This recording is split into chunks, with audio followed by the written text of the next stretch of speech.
Good morning! Happy Monday, guys! And thank God, it's Monday! Ayan. Tawag dito, natatawa ako. Na-excite din tuloy ako lalo i-share sa inyo. Kasi magpapa-raffle si mama ng mga prizes. 3 winners yung i-raffle niya. Ipopost, nasa page ko yung mechanics and yung Facebook ni mama ko saan kayo pwede mag-send ng entry nyo. Kasi sabi ko, pag blue, ang suot nila lalaki, pag red, babae. Blue and red kasi Pasko. Ayoko na ng pink and alam mo naman, di ako siya namilig sa pink, pero wala lang Pasko naman kaya blue and red yung pinapili namin. And then bumili na rin ako ng balloons, pero basta sa ko na next week ko na, wala pala ako pang pump ng balloon. So, check ko by next week na lang, or this week na lang siguro, hanap ako ng pang pump. Kasi kahapon hindi siya available sa National Bookstore. Ang available lang is yung yung balloons lang. So, wala, naka-excite lang. Super, dami nag-iisip na girl, halo, boy and girl halo sila, kaya nakakatawa. Sabi ko nga, pasensya na pabitin yung revelation kasi nga first up po sa parents ko and ako lang naman and sa Phila Hines, kaya parang gusto talaga namin maging something na maging special naman, something ganon. So kaya gusto namin sila unang makaalam. Yun lang. Nakaka-excite lang. Thank you so much sa mga sumali. And sali pa kayo, pwede pa kayong sumali. And baka magpag-giveaway din kami or ako dito sa kapag nakapag-film ako, kasi malabo pa, marami akong kailangan asikasuhin. Basta bahala na check ko. So, excited lang. So, ayun, another good news kasi okay na daw, meron nang magsa-style nung venue, and then yung cake, tapos and kinontrata na kami sa sa labor and sa birth ko. During labor and birth, ayan. Tapos, pa ba? Pati daw sa newborn photography. Something ganun. So, excited na ako kasi alam mo naman ako, guys, 'di ba? Gusto ko lahat naka-document everything, pati nga kaya nga ako nag-vlog, 'di ba? Dahil yung kaka-engage pa lang namin ni Hines, doon ako nag-start mag-vlog kasi gusto ko balikan yung mga pinagagawa namin before, hanggang sa ikinasal, hanggang sa makalipat, hanggang sa nabuntis, everything talaga. Sobrang ang sarap lang din ng feeling na makashare, hindi naman sa pagbabrag or kung ano man. Pang sarili mo lang kasi, 'di ba? Kasi life is short, kailangan mo talagang i-document or i-share yung mga positive vibes mo lang sa life, mga ganon, 'di ba? Kaya nakaka-excite. Si Hines excited na rin sa Thursday siguro. Magsa-start na kaming maghanap ng venue. Pero kung meron kayong suggestion or tips or kung ano man, saan medyo affordable na maganda, malaki yung, hindi naman sobrang laki, pero sakto yung space, ganyan, sabihan nyo na ako. Kahit di naman hotel or parang cafe lang or resto na pwedeng gawa ng baby shower, mga ganun ba, na affordable, sabihan nyo lang kasi kailangan namin, tsaka syempre sa food, hindi ko alam kung si mama magluluto or makapag-hire kami ng catering or kung ano man na medyo affordable, kasi konti lang din naman yung i-invite namin. Check ko lang, di pa sure kasi tignan natin kasi iba yung mga ninang sa ibang bansa, kaya ayaw mga ninong, pero mas maraming ninang kaysa sa mga ninong. Ewan ko kay Hines kung sino kunin niyang ninong, pero ako ang dami ko nang na-lista, tsaka yung mga nagpresenta na maging ninang, maraming salamat sa inyo, yun. Ayun lang, kaya kailangan ko na ilista asap. Gusto ko kasi maayos na lahat din. Ang bilis-bilis ng araw. Ngayon, kalahati na ng buwan. January pala yung photoshoot namin. Thank you so much, Ate MJ Despi. Thank you so much, Ate Merge, sa pagtulong sa amin ng venue. Kasi, hindi pa sure yun sa tita ko sa Gramercy Hotel kasi baka mamaya may naka-rent doon, so hindi kami pwedeng mag-photoshoot doon. Or, somewhere in Alabang na lang. So, thank you so much, Ate Merge, sa pagtulong ng place. na pwede namin magpa-picture ko ano man, and sagot na rin, sponsor na rin ng mga magsa-style din sa sa photoshoot namin, kasama na yon. So na-excited na ako. Siguro hindi ko pa sure kung second, third, or last week ng January, pero sure yung photoshoot na next month. And then, sa Feb naman, since basta pag pumasok na ako ng 30 weeks, tingnan ko kung anong weeks yon. Pag 30 weeks na, gagora na ako mag-baby shower. So, by Feb na yon, Feb daw eh. Kailangan at least 2 or 1 month before ata. Basta pumasok na ng 30 weeks, dun magbe-baby shower. So, check ko muna yung dates. Pero, ang asikasin ko muna, ang focus ko muna ngayon is yung photoshoot, yung mga susuotin ko, yung mga kailangan ko. Sabi ni ate, basta maging ready daw kami mag-emote-emote. So, sabi ko, walang problema yan, emote-emote lang pala. Basta susundin lang namin yung sasabihin nila kung ano gusto nila, yun ang gagawin namin. So, ayan. Tsaka, i-share ko rin sa inyo yung mga links nila kung gusto niyo maghanap kayo ng sobrang quality na photographer, and yung mga nagsa-style ng mga, ano ba ang tawag dun? I-double check ko pa. Nakalimutan ko yung tawag dun sa parang nagsa-style siya ng mga event organizer ba yun? O hindi ko sure, pero yung mga magde-design ng mga events nyo, yung naka-ready na ganyan alalahanin. So, yun lang. Nakaka-excite lang. Sige guys, ayun, thank you so much. Sa mga talagang nag-share ng blessings nila, malaking bagay ito sa amin.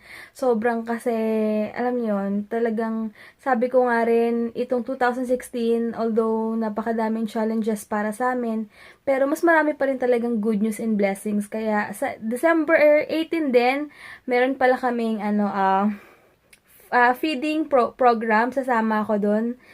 First time kong sumama sa feeding program sa hipag ni Ate Jonah, kasi every year nila ginagawa yun. So, nalaman ko na may ganun pala sila. Sabi ko, gusto kong sumama and mag-share ng blessings man lang.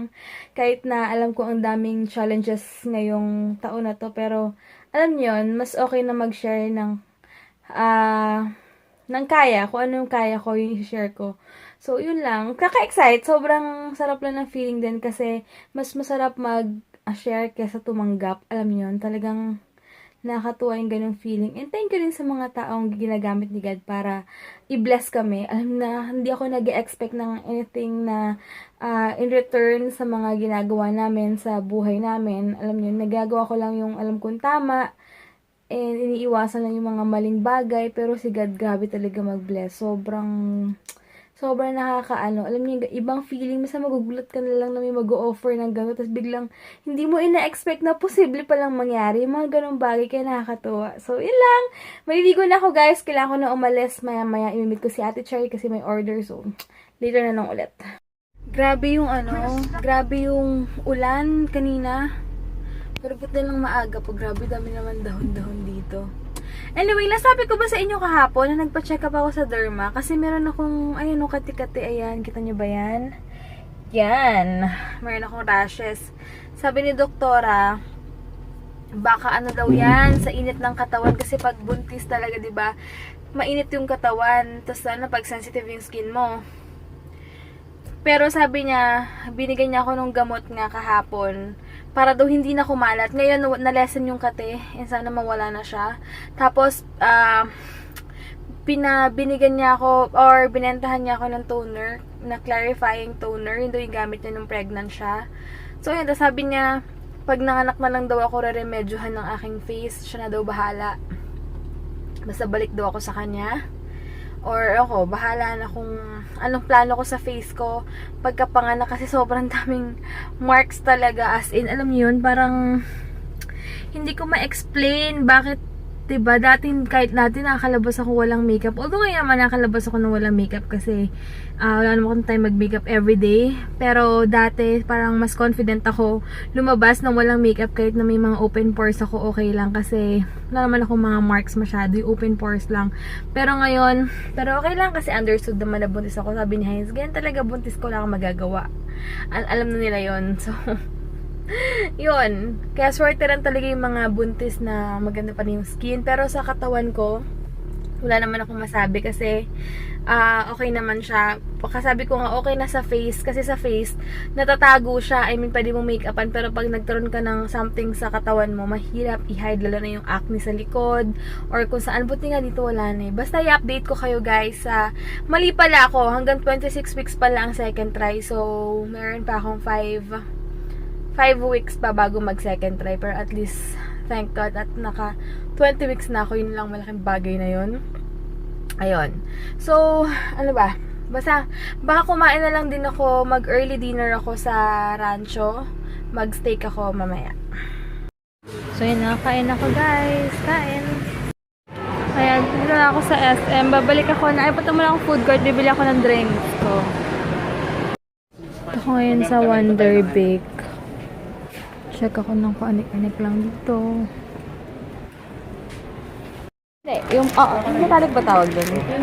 Mayroon ako nakita dito, 60 pesos lang. Buti na lang hindi ko bilhin sa festival kasi 150 or 60 yata. Dun ko 60 pesos lang. Ano, bili ako ng clear book na ganito kasi para sa mga, ano ko, ano ba to? Mga records sa hospital, kay baby or kung ano man, ayan. Ay, naayos niya yung folder namin. Yung mga resulta, etc. Ayan. Ayan, kakatapos ko lang ayusin yung mga, yung mga, pinggan, naglinis ako doon. Kasi nangingitim na rin yung lababo. Sa tagal namin hindi naasikaso. Ano, nakita ng bilang mo? Yung mga itim-itim doon, para kasing amoy bulok na yung maintindihan. Exactly, naamoy ko ngayon. Naamoy mo yun, ngayon nawala na. Nilagyan ko siya nung yung palinis mo sa banyo? Pine Sol. Pine Sol, nisprayan ko. Diba kasi parang ang baoy kasi sensitive din yung pang-amoy ko ngayon. Ayun, tawag dito. Buti na lang, makakatipid kami next year sa mga check-up. Kasi, mako-cover yung anak namin sa April. Akala namin mag-aantay pa kami ng December para i-enroll siya. Yun pala, anytime pwede. So, yun, laking tipid din kasi 'di ba pag newborn, pag nagpapa-check up, 600, 500 din kada check up plus yung kung anik-anik pa, at least yun, libre na yung check up. And maraming benefits. Malaking tulong din talaga yung health card katulad ko ganun sa mga check up ko, 'di ba? Kaya nakakatuwa lang. Malaking bagay yun. Tapos, ang tawag ito? Late na movie science kasi may event sila kayo na sa work. Kaya karating na lang sa naayos niya. Ba't yung pinata yung fan? Nililipad. Okay. Yung ultrasound, ihiwalay mo rin tsaka yung resulta or sama mo na? Tuka ako. Muulan, nantok ako ngayong araw na to. Pero okay na, marami ako nagawa. Nakapaglakad ako. Okay naman ang araw ko ngayon. And si baby kanina sobrang hyper.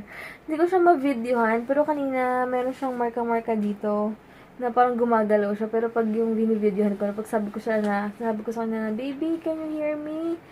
Wala na, hindi na siya ramdam. Kung kailan hindi ko siya masyadong napapansin, feeling ko may pinagmanahan to papansin eh. May pinagmanahan to eh. Pag alam niyo, videohan ko na siya tumitigil, pero pag hindi naman, lakas-lakas niya, kaloka. Anyway, bukas na lang guys, papahinga na lang din kami. Super late na. Hindi ba super late, pero ganitong oras dapat nakahiga na kami. Pero okay lang. Kakain pa ako ng saging, bumili ako sa 7-Eleven. Ang babay ka na muna sa kanila, pwes na pawis ka. Hey, bye everyone. Thank you so much for this day, Lord. And we're just so happy I'm back home. And grabe, hindi ako napapagod ngayon kasi alam ko na provide ako para kay baby. Maski pag ngayon. Mag-work, saka mag-overtime lalo. Ayun. Kasi nga sabi ko nga sa kanya, samantalahin niya. Dahil kapag lumabas na yung baby, syempre next time pag holiday, iba pa rin yung lumalabas kayong family, diba? So, kayod na ng kayod hanggat may ikakayod, hanggat may lakas. Go lang ng go. So, yun lang. So, good night guys. Bukas na lang ulit.